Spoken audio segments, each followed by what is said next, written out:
doivent être jugés aujourd'hui devant le tribunal des flagrants délits de Dakar. On attend donc la tenue de ce procès qui n'a pas encore commencé. Nous y reviendrons dans nos prochaines éditions. Notez également que les 81 manifestants arrêtés vendredi seront déférés au parquet aujourd'hui. Ils sont poursuivis pour participation à une manifestation interdite, acte de vandalisme et destruction de biens appartenant à autrui. Manifestations qui ont eu lieu durant le week-end donc à Mbacké. Sur les 81 personnes, 29 sont détenues au commissariat de Mbacké, 39 au commissariat spécial de Touba. Et c'est secondaire, les 13 à la gendarmerie. Venons-en maintenant à la suspension de la télévision Walfadjri par le CNRA. La direction a sorti un communiqué. Elle juge fallacieux les arguments du président du CNRA. Ainsi, le groupe Walfadjri va déposer aujourd'hui 2 recours pour annulation de cette mesure qu'il estime illégale. 2 plaintes seront également déposées, une contre Babacar Diagne et une autre contre X. Une manifestation est également prévue. Salimata Aou. Le groupe Walfadjri qualifie cette suspension d'acharnement. La direction estime qu'elle est la seule télévision au Sénégal à subir ce sort. Sur ce, 2 recours en annulation de cette mesure seront déposés aujourd'hui pour une levée immédiate de la sanction. Le groupe veut aussi ester en justice Babacar Diagne pour abus de pouvoir. Des dispositions sont aussi prises pour renforcer la sécurité de son personnel et de ses locaux. Et pour protester contre cette décision, un week-end de contestation sera organisé le vendredi 17 février, la tenue d'un sit-in devant les locaux du groupe, un autre le lendemain devant les bureaux du CNRA. Et le dimanche 19 février, un grand rassemblement sera organisé devant la place de l'Indépendance pour dénoncer le recul de la démocratie. Le groupe de presse invite tous les Sénégalais épris de justice à se joindre à ce VSD de contestation. C'est dans ce contexte que la journée mondiale de la radio est célébrée également au Sénégal. Je vous propose le regard d'anciens journalistes sur la pratique du médium aujourd'hui. Selon Baba Diop, journaliste à Sud FM, il y a du positif mais aussi beaucoup de problèmes. L'info-spectacle a pris le dessus sur la vraie information. Il est interrogé par Anna Rocha. C'est-à-dire qu'on cherche le buzz, on cherche parfois à gonfler aussi les titres, au détriment parfois du traitement de l'information. Ça, je crois que nous le constatons presque tous aujourd'hui, et ce qui fait qu'il y a confusion entre l'information et l'information spectacle. Il y a le fait aussi qu'il y a des gens journalistiques qui ne sont pas développés aujourd'hui. Bon, parce que moi, les reportages, peut-être les gens qui sont dans les régions, effectivement, font des reportages parce qu'ils se déplacent dans de longues distances. Par exemple, ça dépend de la taille de leur région. Mais à Dakar, ce que je constate, c'est plus un peu l'habillage d'une information, quoi. C'est-à-dire qu'on va juste tendre son micro, ensuite on fait plus de l'enrobé, on ne passe de reportage. Et ça, c'est en tout cas en ce qui concerne Dakar. Bon, il y a le fait aussi que les grands dossiers aussi, je ne les vois plus dans le truc. Les grands reportages non plus, on ne les voit plus. C'est-à-dire que ça permet d'approfondir un sujet. Et des enquêtes aussi. Bon, je sais que les enquêtes quand même coûtent assez cher parce que tu mets à la disposition un journaliste qui peut-être fera son investigation pendant un temps quand même durant une durée assez longue, parce qu'effectivement l'investigation demande du temps, demande aussi de la compilation de pas mal de documents. RFM, fréquente modulation 94.0, la radio en puissance. Parlons maintenant du double séisme qui a touché la Turquie et la Syrie. Vous le savez, le bilan ne cesse de s'alourdir. On parle désormais de plus de 33 000 morts. À la suite de cette catastrophe, un appel à l'aide a été lancé à la communauté internationale. Ici à Dakar, un cahier de doléances a été ouvert et des dons sont effectués. Reportage Famadion. À la représentation diplomatique d'Ankara à Dakar, c'est le calme qui règne sur les lieux. À l'entrée de l'ambassade, juste à droite, un petit bureau est aménagé. Objectif, permettre aux citoyens de signer le cahier de condoléances.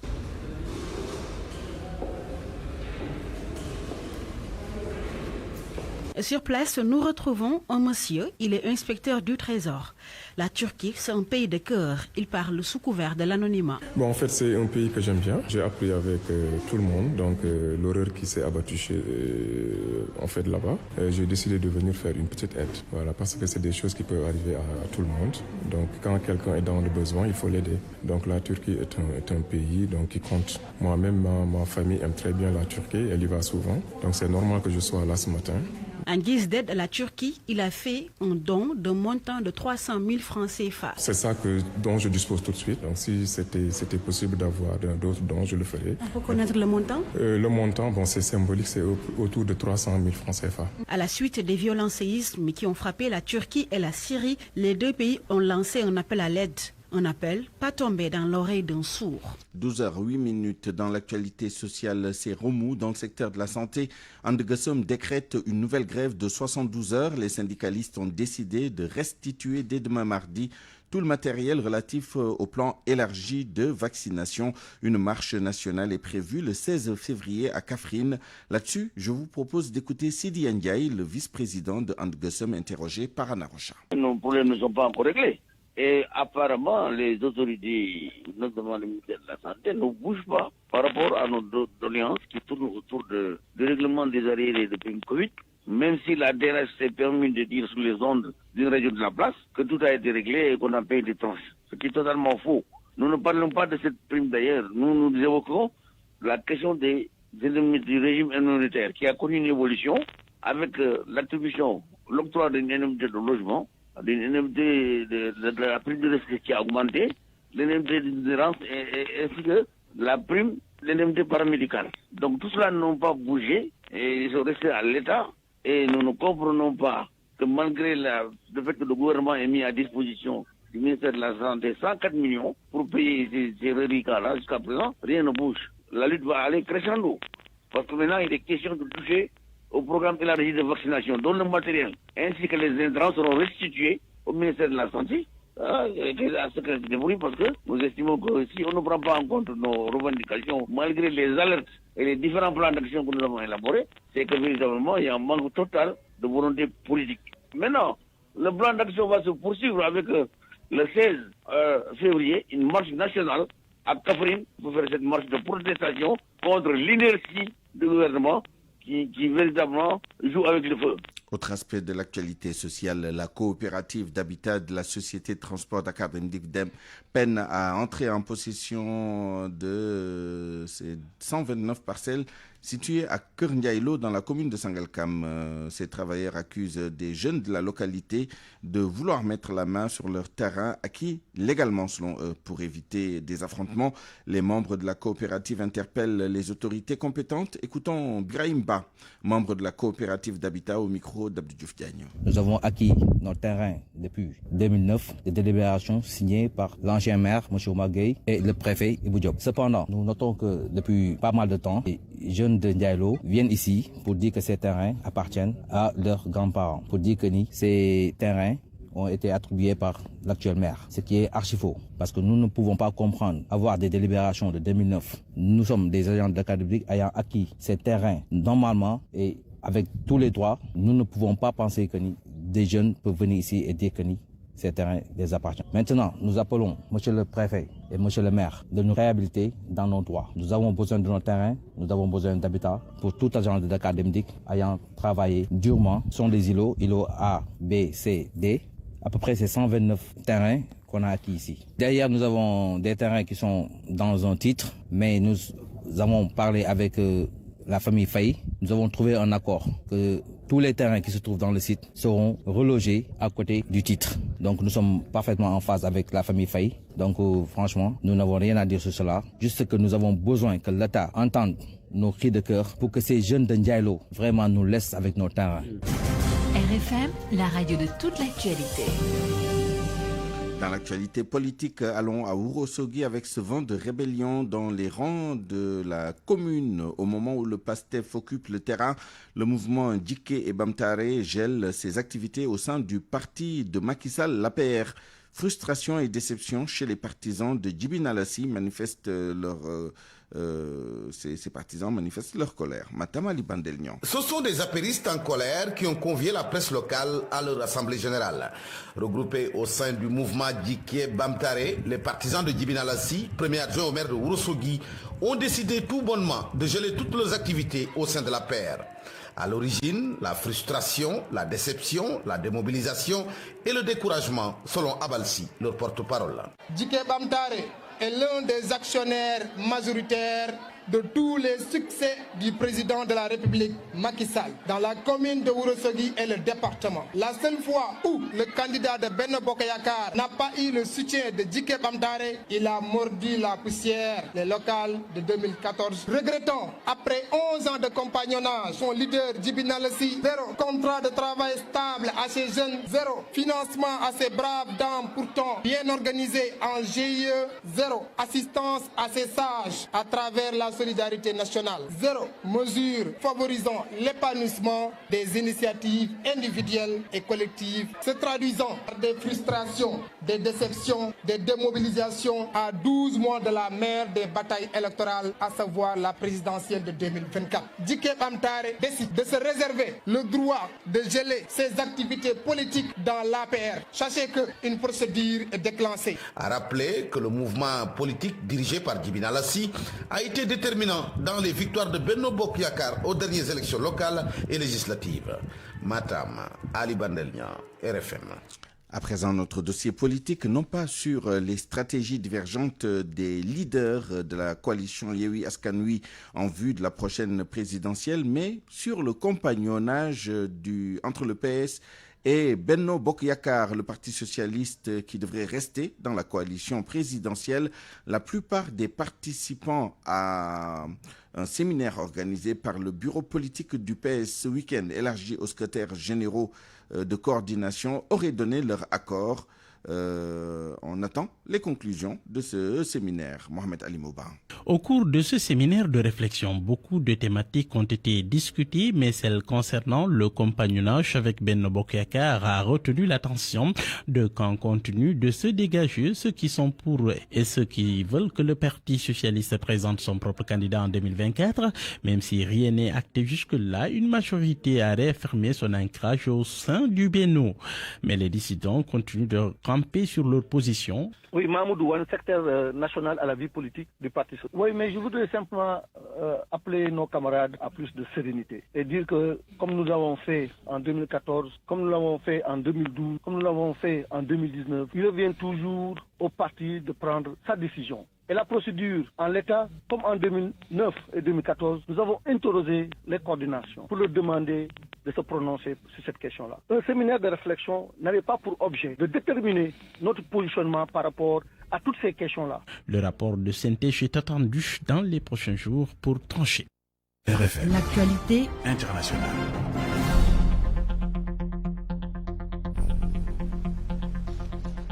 Le journal Inter avec vous, Georges Détié Diop, bonjour. Bonjour Souleymane. Le Burkina Faso et le Niger endeuillés par des attaques djihadistes. Au moins 12 civils tués et 6 blessés. L'attaque a eu lieu vendredi dans le nord-ouest du Burkina Faso. Au Niger, 10 soldats au moins qui sont morts dans une embuscade tendue par un groupe d'hommes armés dans le sud-ouest du pays. Le bilan de l'attaque pourrait s'alourdir. 16 personnes sont toujours portées disparues et 13 soldats ont été blessés selon un communiqué du ministère de la Défense qui indique que plusieurs assaillants ont été tués au cours des combats, mais ne précise pas le nombre.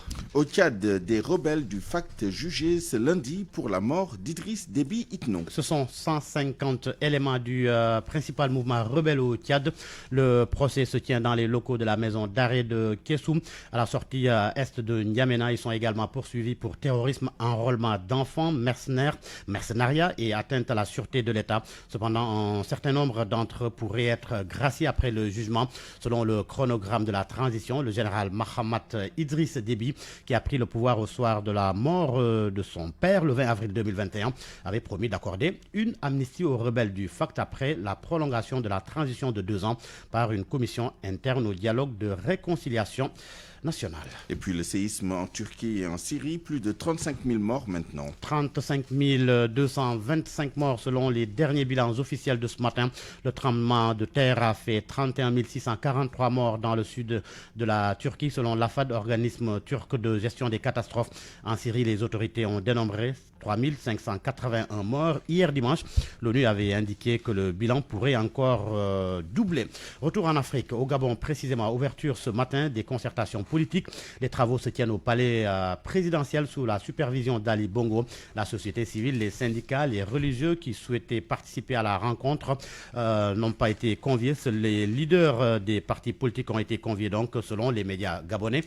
Les sujets qui devraient être portés sur les sujets devraient porter plutôt sur le toilettage du code électoral, la réforme des missions du centre gabonais des élections, l'audit du fichier électoral ainsi que la révision des mandats. Le Cameroun, pour terminer, Souleymane, Paul Biya fête ses 90 ans ce lundi. Il est désormais le plus vieux dirigeant du monde. Paul Biya est à la tête du Cameroun depuis 1982, 41 ans de pouvoir. Merci Georges Détier Diop, il est 12h18. Parole aux auditeurs. L'actualité, qu'en pensez-vous? Moi je pense que vous devez. Réagissez dans nos éditions d'information sur l'actualité. Bonjour. Du lundi au vendredi, vous avez la parole sur RFM.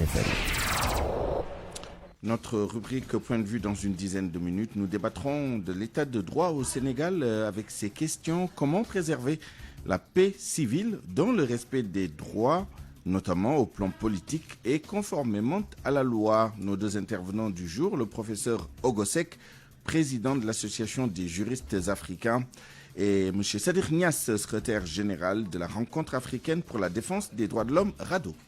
RFM Sport.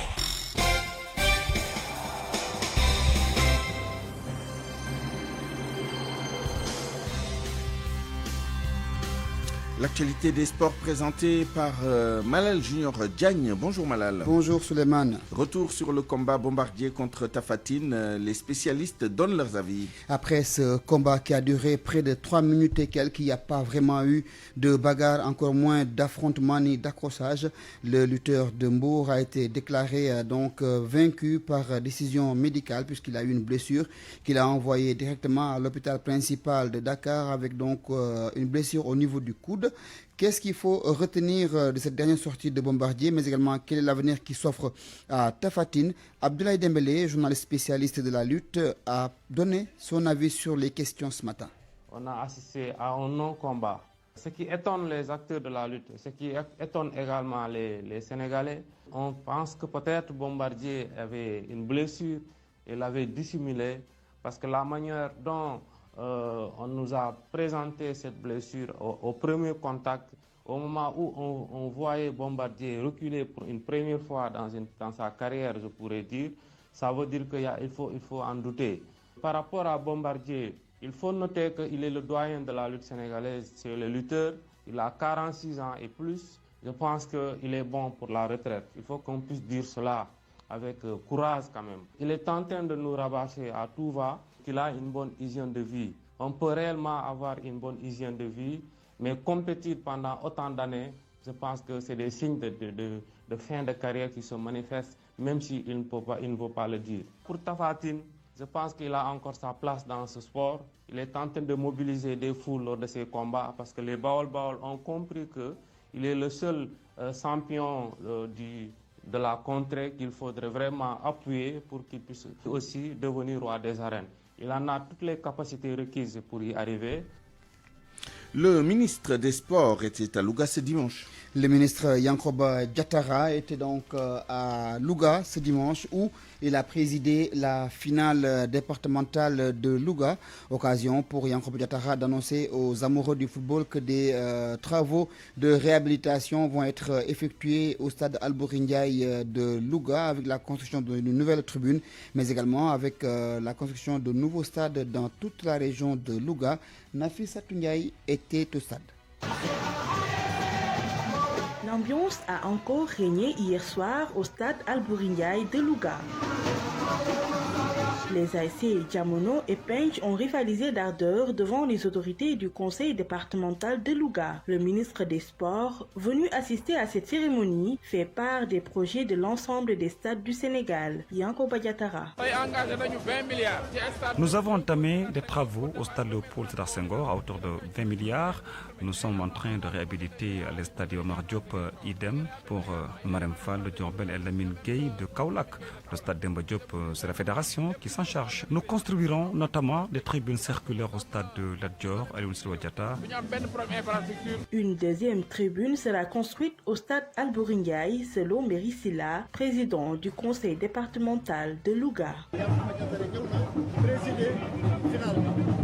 Yankoba Diatara a présidé cette finale. Il a récompensé les 3 autres caves et les 2 équipes finalistes. Il compte construire une autre tribune et va élargir celle qui est déjà là. Les femmes qui participent au Nawetan ne sont pas en reste. Bélisila. Les femmes sont souvent actives lors des Nawetan. Le ministre compte les accompagner avec des machines à coudre, entre autres. L'AC Pench a battu l'AC Diamono 2-1. Yankoba Diatara leur a remis leur trophée. Le ministre des Sports a aussi honoré Pape Mamadoussi, meilleur gardien de but lors du CHAN 2023. Tous ont magnifié cette belle soirée qui s'est déroulée dans une parfaite sportivité. Nafissatou Ndiaye, Louga, Radio Futur Média. Retour également sur ce fait inédit qui s'est produit hier à Saint-Louis pour la 12e journée de la Ligue 1. L'équipe de Snaps Excellence s'est présentée avec deux équipes donc sous la même bannière. Une situation difficile. Vous avez entendu dans les éditions du matin le coach adjoint de la première équipe qui a démarré le championnat. Ce matin, Sodetiam a tenté de joindre le président de l'équipe de Snaps de Thiès, Pape Sidilo, qui a promis de se prononcer ultérieurement. Pour l'instant, ils veulent s'occuper de la situation actuelle du club qui est en zone rouge. Handball pour finir, l'espoir de Richard Toll lance son appel à l'aide. Les dirigeants crient et invitent les responsables politiques mais également administratifs à venir en aide à l'équipe de l'espoir de Richard Toll. Promue en Ligue 2 cette année, l'équipe de Richard Toll peine à mobiliser les fonds pour faire face à ses charges et à ses déplacements. Mamoudou Diagne. Après leur titre de champion régional l'année dernière, l'équipe Espoir du Wallon prépare sa nouvelle saison de 2e division à handball. Une saison entamée avec des difficultés. Amadouba, joueur Espoir du Wallon. Nous nous entraînons tous les jours pour mieux entamer notre saison, mais avec beaucoup de difficultés. Comme vous le savez, les moyens posent problème, surtout par rapport au transport. Pour Makalou Sissé, président du club, les problèmes sont innombrables et soutient qu'il rencontre d'énormes difficultés pour s'entraîner convenablement. Comme vous le savez, les moyens font défaut. Nous n'avons pas assez de ballons ni de maillots. Et nous devons nous déplacer partout au Sénégal et nous devons affronter des équipes comme Saltigué, Dakar, Sacré-Cœur, entre autres. Donc pour la préparation, il nous faut des moyens plus conséquents. Donc il nous faut des moyens pour nous les gagner. Capitaine de l'équipe Espoir du Wallon, Babacar Mbaye, interpelle les autorités du département pour faire face à tous ces problèmes. Lançons un appel au président de l'Assemblée nationale, Dr Amadou Mamdiop, qui est un fils de Richard Toll. Donc il doit nous aider car nous irons jusqu'à Tambacounda, à Kolda pour jouer. Donc nous attendons les subventions.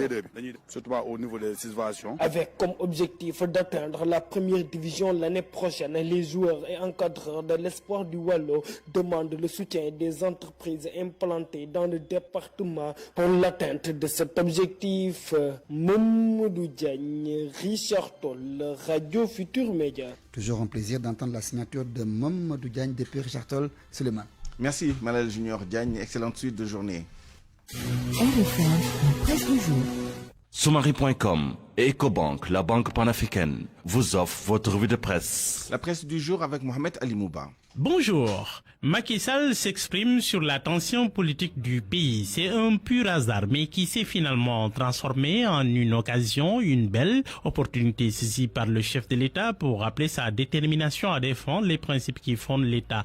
L'occasion que Macky Sall a accordée vendredi dans la soirée aux responsables des Benno de Thiès, note le journal L'Observateur, a coïncidé avec les violentes manifestations de Mbacké. Même s'il n'a fait ni allusion ni référence à la manifestation, souligne le confrère, il a juré de ne faire aucune concession sur la stabilité du pays. En des termes clairs et audibles, le président a fait le serment suivant: je ne laisserai personne détruire ce pays. Sur un ton ferme, il souligne l'engagement de l'État à ne jamais fléchir avant de rappeler sa responsabilité entière dans la défense de l'État et de la sécurité des biens et des personnes. Quoi qu'il coûte, a-t-il prévenu, et de finir par dire: l'État fera ce qu'il a à faire quand il faudra. L'Observateur à sa page 4 de revenir sur les émeutes du meeting de Mbacké. L'heure est au bilan ce matin. 57 personnes dont Serigne Assane Mbacké arrêtées vendredi vont être présentées au procureur de Diourbel aujourd'hui. Reportage sur les cendres des stations totales détruites par les émeutiers. L'heure est à l'entrepôt de ce qui est récupérable, visiblement dépassé par ce qui est arrivé. Un prestataire de service de Total sur les lieux confis. Les manifestants sont entrés dans la boutique après avoir vandalisé les pompes. Ils ont tout emporté, même l'argent qui se trouvait dans la caisse. 5 à 6 millions en tout. Un huissier de justice a été commis pour évaluer les dégâts. À Sainte-Chaîne, tout a été cassé. Les vitres, les façades, les réfrigérateurs, sens dessus-dessous. Le siège orange de Touba a aussi fait les frais des malfrats. Une bonne partie de la couleur de la façade extérieure a laissé la place au noir. À l'accueil, le tableau magnétique incendié ainsi que certaines choses, des ordinateurs endommagés ou volés, des installations électriques sabotées. Sur place, les ouvriers s'affairent pour réparer et remplacer ce qui a été détruit. La colère alors de Moustapha Messere après Serigne Modou-Kara Mbacké. Il se joint au concert de réprobation. C'est la première fois que des mourides saccagent des biens d'autres mourides, dit-il. Des premiers affrontements ont eu lieu près de la résidence de Serigne Touba, assise au quartier Elipo. C'est ainsi qu'Ousmane Sonko a pris une route secondaire, les artères principales étant bouclées par la police. C'est la première fois que la politique se fait à Touba, dit-il. Jusque-là, dans la grande mosquée où repose Serigne Touba et ses enfants, donc étaient épargnés. Aucun politicien n'a osé faire ça. De Senghor à Macky, c'est grave. Dans Source, en tout cas, il y a l'alerte des imams et prédicateurs du Sénégal qui se dit préoccupé par cette situation. Dans le quotidien, c'est l'Église catholique qui élève la voix pour dire que les contradictions ne sauraient déboucher sur la violence. Monseigneur Benjamin Ndiaye, le numéro 1 de l'Église catholique au Sénégal, a parlé au président Sall qui allait s'inquiéter de l'état d'avancement du chantier de construction du nouveau sanctuaire marial de Popenguine. Mais pour le professeur Maurice Souyek-Dione, enseignant-chercheur en sciences politiques à l'UGB, la tension politique au Sénégal est le fait du prince du pouvoir en place. Le politicien a analysé les dernières actualités de la semaine pour Sud Quotidien. Dans Réumi Quotidien, le patron de Amnesty International Sénégal s'en prend lui aussi au régime en place. Seydi Gassama dessine les contours d'une dictature rampante au Sénégal. Mais pourquoi l'opposition et le pouvoir s'affrontent-ils? Selon Hassan Samble, c'est voulu. Les deux protagonistes se testent. Pour le pouvoir, c'est chercher tout d'abord à identifier les plus radicaux de PASTEF pour les neutraliser. Du côté de l'opposition, on cherche à imposer un rapport de force favorable. À la une du journal Enquête, ce dossier sur le centenaire du Prytanée militaire, un creuset d'excellence, dit le journal. Le Prytanée militaire de Saint-Louis est un modèle achevé d'intégration africaine. Macky Sall annonce l'ouverture d'un deuxième Prytanée militaire ouvert aux filles. Serigne Mbaye Thiam, Mohamedou Makhtar Cissé, Mamadou Moustapha Ba, le Goncourt Mbougar Sarr, le directeur général de Sonatel Sékou Dramé et la longue liste des produits du Prytanée. Les papiers racontent leur Prytanée à lire en page intérieure. Et puis sport pour boucler en première page du journal Record. Gana Gueye en mode de mission sauvetage ce lundi à Liverpool pour surfer sur la victoire de son équipe 1-0. Victoire surprise contre Arsenal lors de la précédente journée. Mon confrère note que ce résultat a mis fin à une série de 10 matchs sans victoire pour les Touffies. En championnat, le milieu sénégalais et les siens ont perdu 6 de leurs 7 derniers matchs et ils auront donc doublement envie de continuer sur la lancée de cette victoire pour espérer sortir de la zone rouge. Dans Sunu Lamb, le B52 qui perd par décision médicale après 2 minutes 45 secondes de lutte. Tapha Tine chasse Bombardier de l'arène, s'exclame à une le confrère. En fait, Bombardier a eu une blessure au coude gauche. Le B52 d'Hambourg évacué à l'hôpital principal à 20h42. Bonne lecture à tous. Point de vue. Regard croisé sur l'actualité du jour.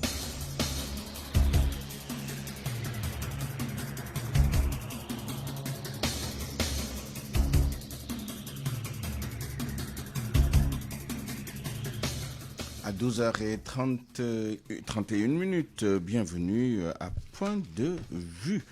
Nous allons débattre de l'état de droit au Sénégal avec cette question. Comment préserver la paix civile dans le respect des droits, notamment des droits politiques et civils, conformément à la loi? Pour tenter de répondre à cette question, nous sommes en ligne et en direct avec le professeur Ogo Seck, président de l'association des juristes africains AJIA. Et nous espérons entrer en contact tout à l'heure avec Sadiq Niass, secrétaire général de la RADDHO, la rencontre africaine pour la défense des droits de l'homme. Mais pour commencer, professeur Ogo Seck, bonjour. Oui, bonjour. Alors, la problématique, elle est posée. Comment atteindre le point d'équilibre entre le respect des droits fondamentaux, des droits civils et politiques notamment, le droit à l'expression, le droit de manifestation, le droit de participer aux consultations publiques, élections, d'une part, et la nécessité de préserver la paix sociale, la paix civile. Où en est-on déjà ici au Sénégal de cet équilibre? Si cet équilibre n'est pas atteint, comment faire pour justement arriver à ce point-là? Merci beaucoup en tout cas de m'avoir invité à votre prestigieuse émission et je salue tous les auditeurs, tous les membres de la rédaction de la RFM. Alors je voulais d'abord commencer par dire que la question de l'état de droit est une question qui se pose en permanence dans les États. Pas seulement au niveau des États africains, mais aussi même en Europe, aujourd'hui, on parle de la question du respect de l'état de droit par des États européens qui sont démocratiquement avancés. Donc pour nous, l'état de droit, c'est tout simplement la soumission de l'État au droit. Mais comment soumettre l'État au droit alors que c'est l'État lui-même qui est le producteur du droit? Et ensuite, il y a la question du respect aussi des droits des gens. Vous avez parlé des droits liés à l'expression, la liberté d'expression, la liberté de réunion, le droit d'aller et de venir, le droit d'aller et de revenir. Tous ces droits sont quand même supposés être sous le couvert de l'état de droit.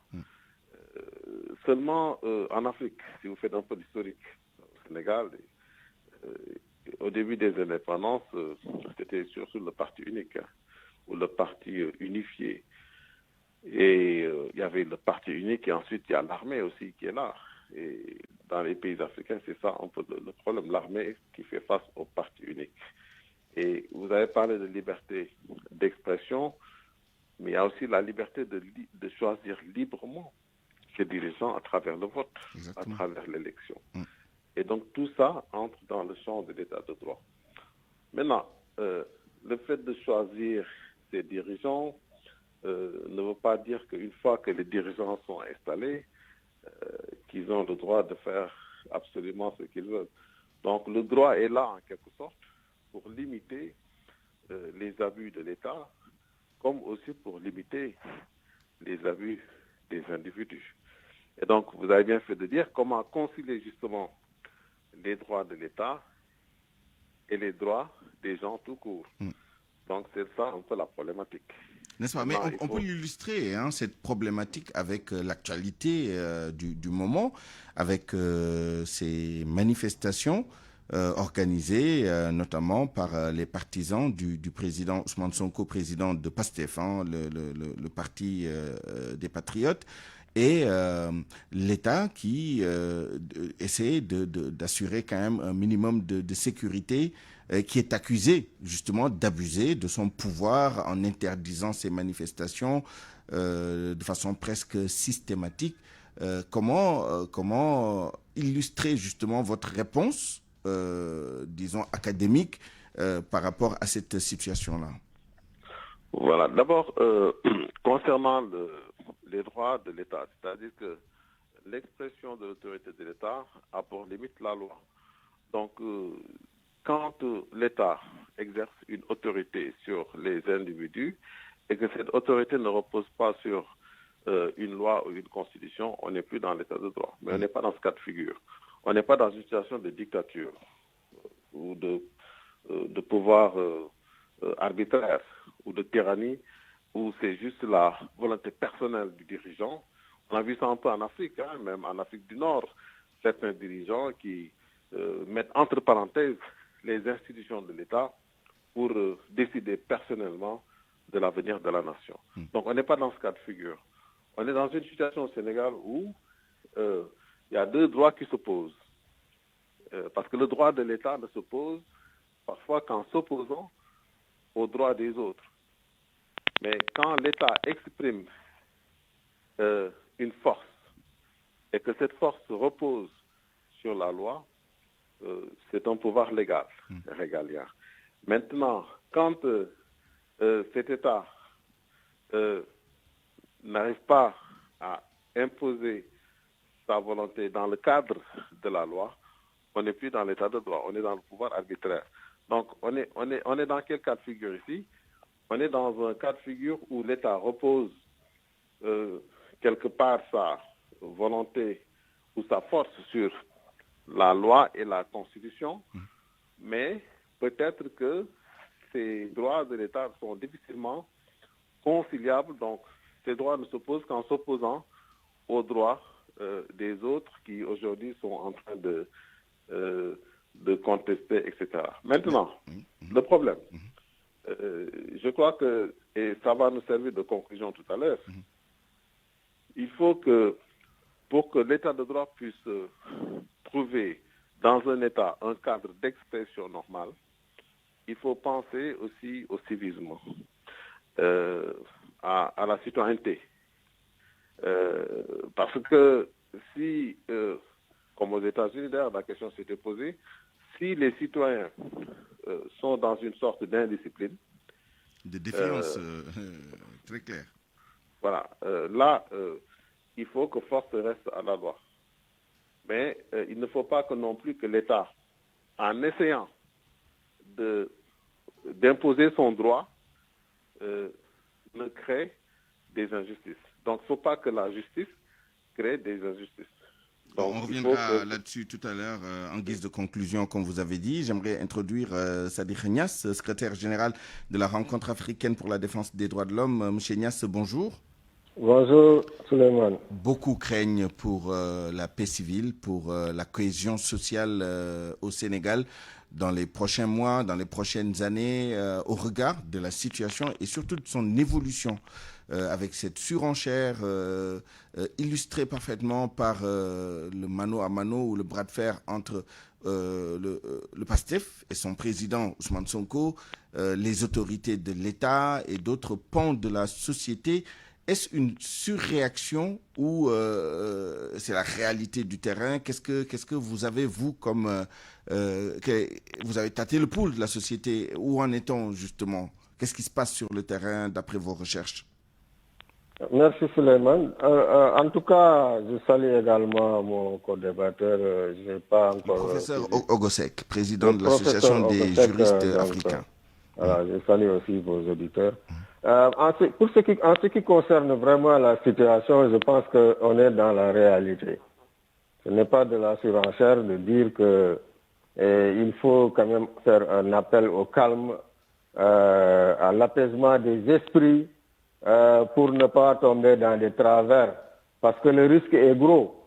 Aujourd'hui, on va vers une confrontation, de plus en plus de confrontations, même j'allais dire de plus en plus violente, alors qu'on est à la veille des élections de 2024. C'est ça qui nous inquiète. Dans cette atmosphère de tension continue et crescendo, comment est-ce qu'on va organiser des élections apaisées, transparentes et libres et démocratiques dans cette situation?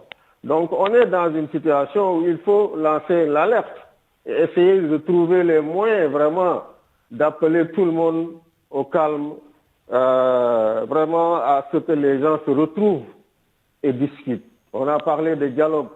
Le dialogue, ça sert à quoi? Ça sert à apaiser les tensions. Ça sert aussi à ramener tout le monde à la raison, à l'essentiel. Parce que l'essentiel, c'est la préservation de l'intérêt national, l'intérêt du commun. Effectivement. Mais qui, pour mener ce dialogue, puisque pour l'instant, il n'y a pas de contact, en tout cas, pas de façon publique, en tout cas, de dialogue direct entre l'État et ses représentants, d'une part, et justement les acteurs politiques, et notamment les acteurs de l'opposition. Effectivement, il faut des acteurs pour ramener tout le monde à la table vraiment de négociation, pour ne pas dire du dialogue. Je pense que la société civile aussi a un rôle à jouer dans ce sens. Et pour cela, nous sommes en train de nous voir. Peut-être que ce n'est pas en public ni dans la presse, mais pour voir par quels moyens on va aller discuter avec tout le monde et essayer de réunir et de rapprocher les positions. Et tout ça autour de l'intérêt de tout le monde. L'intérêt de tout le monde, c'est d'aller vers des élections vraiment apaisées et que la souveraineté populaire puisse s'exprimer, choisir librement ses représentants, comme l'a dit le professeur Ogosek tantôt. Et la société civile, de manière générale, je parlais, il y a les religieux, il y a la société civile organisée en organisation, il y a aussi des autorités qui peuvent aussi s'impliquer dans l'appel au dialogue et ramener tout le monde, et discuter avec tout le monde. Mais il y a également un lieu où le dialogue pourrait se faire beaucoup plus facilement, c'est au niveau de l'Assemblée nationale, au niveau des représentants, la représentation parlementaire.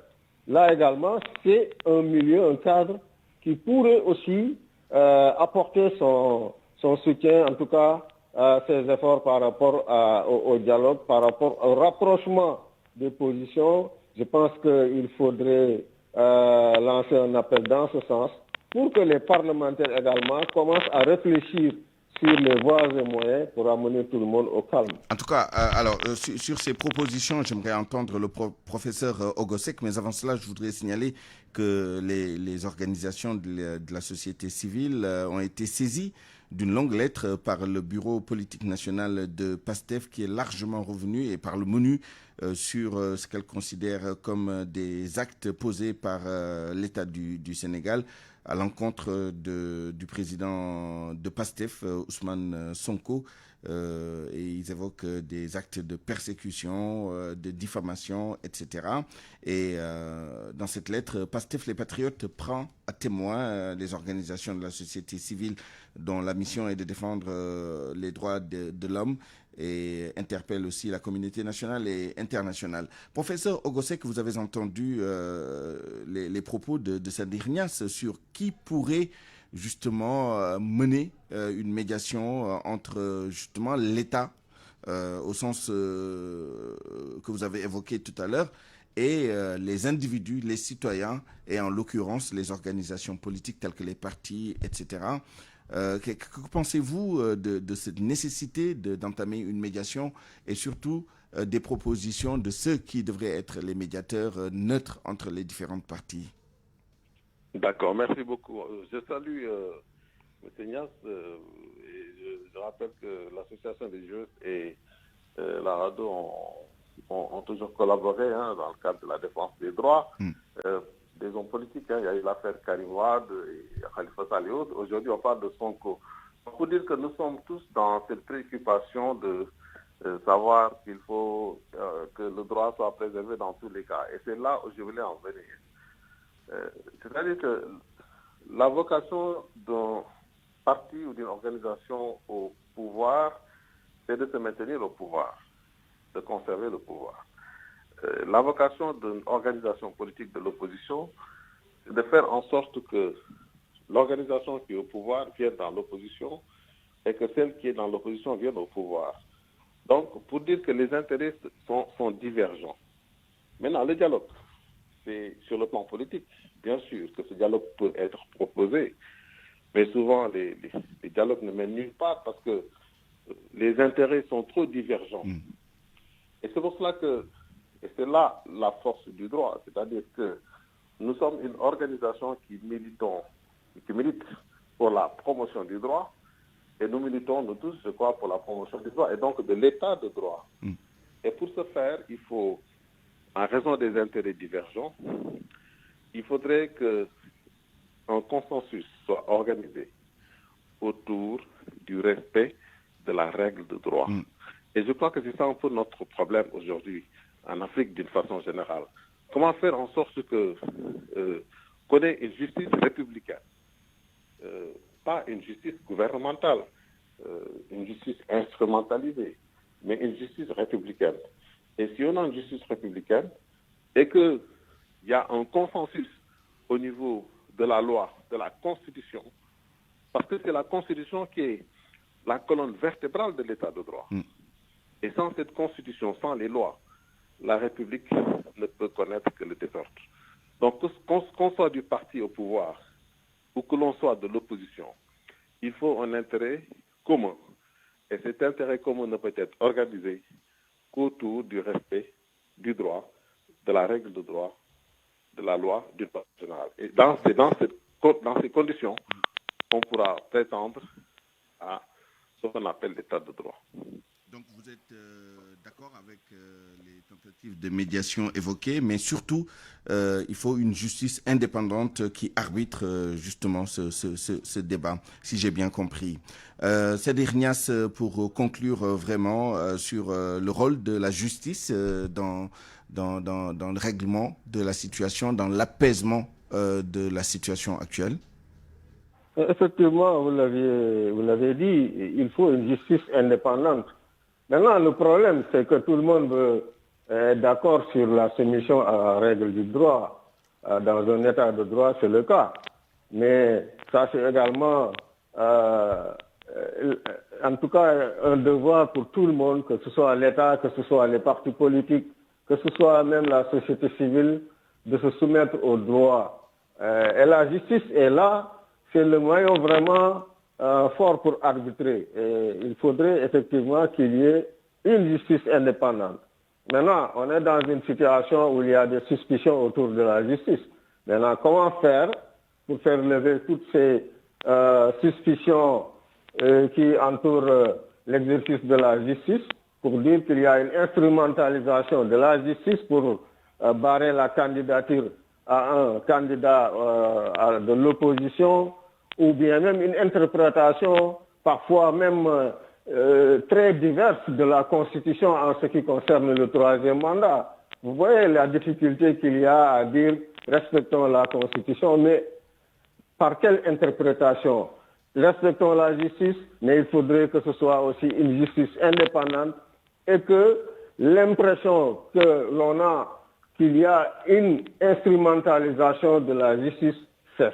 Il faut aussi aller dans ce sens, dans le dialogue. Le dialogue servira effectivement à fixer des points de repère par rapport à l'indépendance de la justice, par rapport aussi au contenu de ce qu'on appelle la Constitution aussi, comment respecter la Constitution, l'interpréter dans le sens effectivement qui va vers l'apaisement, vers la paix civile. Une dernière question, une réponse courte si possible. Bien sûr, il y a des suspicions vis-à-vis de la justice. Il y a aussi des suspicions vis-à-vis de la société civile qu'on accuse de politisation accrue.